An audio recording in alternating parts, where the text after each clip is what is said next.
As you probably just read, we have just announced Fable Anniversary, which is coming to Xbox 360 very soon. And joining me on the line from Lionhead Studios is Ted Timmons, who's the lead designer. Ted, thank you for joining me. Hey, no worries at all. Thank you for having me. Great to have you. You and I have chatted before in the past, but this is really exciting news for Fable fans. Fable Anniversary. Tell us what's going on here and what you guys announced.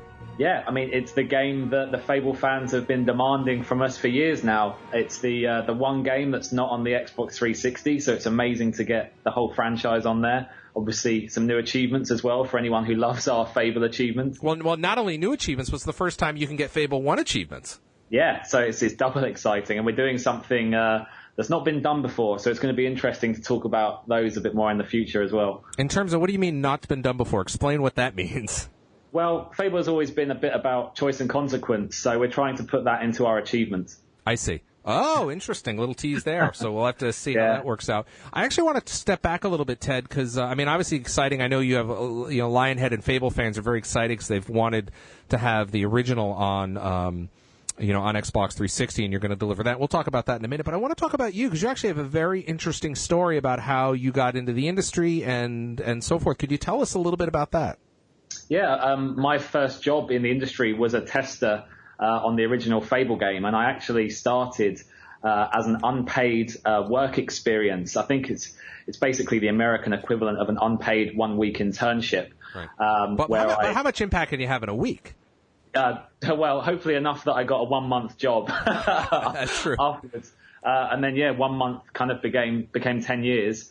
So when the opportunity arose to work on my first game again, it was something that I had to jump on, and it's a game very close to my heart, as it is many other gamers. So I wanted to make sure I was a part of bringing it back to life and giving it the credit it deserves. So you actually grew up, in the industry with the Fable series. You've worked on the previous Fables, I assume, and now you're the lead designer for Fable Anniversary. Tell us what, since you were a tester on the original, what's it like to go back to this original game? And as the lead designer, the designing's kind of almost done. So tell us about some of the changes that you made, yet kept Fable the same. Yeah, that's a great question. It's probably the hardest part of the job, really, is keeping it the same but making it different. I played through the game initially a few times and picked out the things that I didn't like the most. If you go back to Fable 1 now, the UI is a bit outdated, for example. The loading times are very long. There's basically a number of things that don't feel familiar. So the control scheme is another one where Fable 2 and Fable 3 vastly improved on the initial control scheme. So really it was a case of playing the game a lot, which I was used to, obviously, as my first job. Sure. Play it some more, and then, write down a list of all the things that we wanted to address and, immediately start working on them. So we've got some exciting UI to show off along with all of our other implements. And obviously you've got the whole visual update as well. So our art director has been working very hard to bring the game up to a 360 quality level that people expect. So they're the very first. Fable Anniversary is first time it's going to be available in HD, yes, full 1080p. But you also had to go back and do a lot of other things because it's not just taking the textures. You guys had to work on the lighting and animation and some other things as well, right? Yeah. So that's a very good point about the lighting in particular. We have a whole new lighting system. We're actually using Unreal 3 to render all the lighting. Then we've got a new facial animation system and a new cutscene animation. So all of the cutscenes look absolutely incredible now. They're much more up to what you expect from a modern day standard. And then we've just been looking at, like you say, the textures, the models, the meshes, the particle effects. The whole thing has been redone. I also, you guys sent me over kind of some of the bullet points, and one way down at the bottom that I was like, wait a minute, really? You have a new save system? Yes. So again, when playing through the game, one of the things that really stood out to me was that the save system's actually a little old, let's say, to stay polite to the original title. And what we wanted to do was just give maximum clarity and bring it up to date. So obviously games like Halo, they pioneered a lot of these modern day checkpointing systems. So we've looked at that, tried to take some things from it that we could actually implement into Fable Anniversary.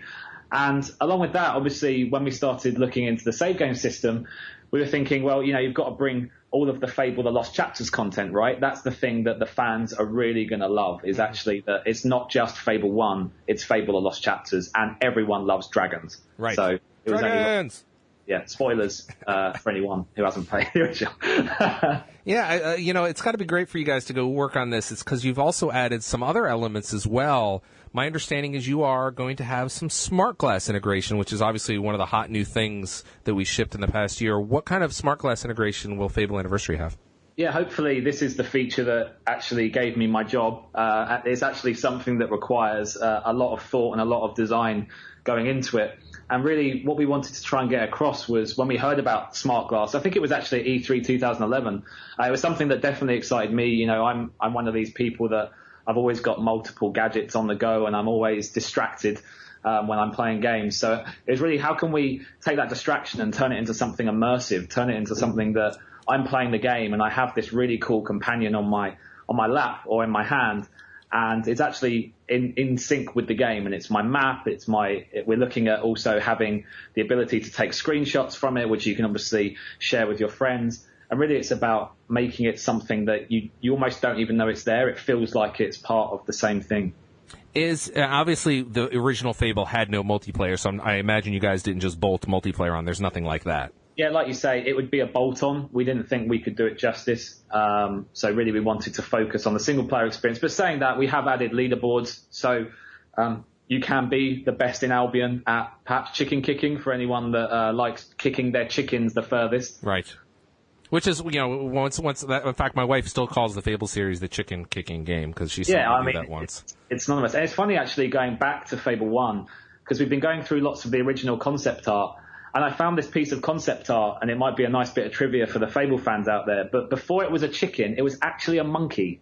And it makes you think, it actually makes you wonder what would have happened to the Fable franchise if the chickens were in fact monkeys and you kicked monkeys. Yeah, I got to tell you, I'm not seeing monkeys in Albion. I mean, it just doesn't feel right. It would add a completely. It doesn't feel right. Yeah, it feels. No, not at all. Yeah. So that was actually a concept art. I think it was about 1999. It was date stamped. So it shows you how far back Fable actually goes. Now, do you have you talk about some of the archives? You obviously have a tremendous amount of archives from the Fable franchise. Do you sit down and kind of just leaf through them, or start going through the screenshots, or what's your preparation like? Yeah, I mean, when we started on the project, really it was going through the archives, like you say. We all went through, tried to find as many files of concept art and videos. I found the original making of documentary, for example, where we all look incredibly young. And I can't say some of us would probably want to be seen that young again, but yeah, it's actually quite a nice trip down memory lane for a lot of us at Lionhead, and there's still a bunch of us here who actually worked on the original.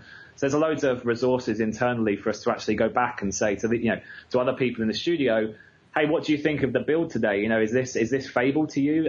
What would you change? So there's a lot of input from everyone in the studio on this as well. I wish you guys. Wait a minute. Can you do pub games on Smart Glass? Because I love the pub games. We'll have to wait and see. I don't want to make too many promises because obviously that was a lot of what Fable 1 was about. But right. We're certainly exploring other avenues, let's say, with Smart Glass, because it is a really powerful piece of technology.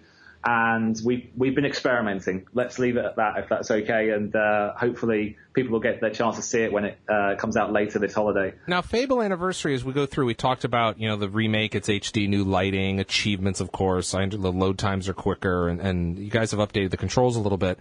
But something I hadn't even thought about is, could you do game add-ons in the future for this? It's an interesting question. When we went back to look at the archives, I spent a lot of time actually going through a lot of forums, and actually, when we released Fable The Lost Chapters on the PC... Wait a minute, you were reading comments? Because that can be dangerous.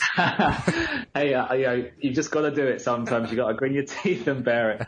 And, yeah, I mean, when you go back to the Fable Lost Chapters modding community, there was a lot of people who made their own outfits, and a lot of people who decided to dress up as their own characters, and there's always been quite a number of people that have enjoyed even cosplaying as our characters. So it gives you a really good idea of how our fans actually like our game and how they actually decide to interact with it in their own personal time. So I wouldn't say it's a no, but I wouldn't say it's a yes. I think really it's a case of once we've actually got closer to finishing the game, it's definitely something we want to investigate. And I've certainly got a whole bunch of ideas that I'd love to realize in the form of additional content. And to be clear, this is an Xbox 360 only game. When will it be available?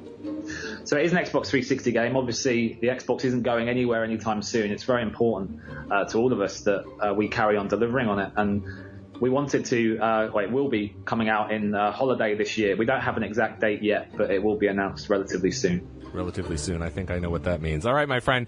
Ted Dimage, you're the lead designer for Fable Anniversary. Thank you for taking the time, and we look forward to seeing you at E3. Thanks very much.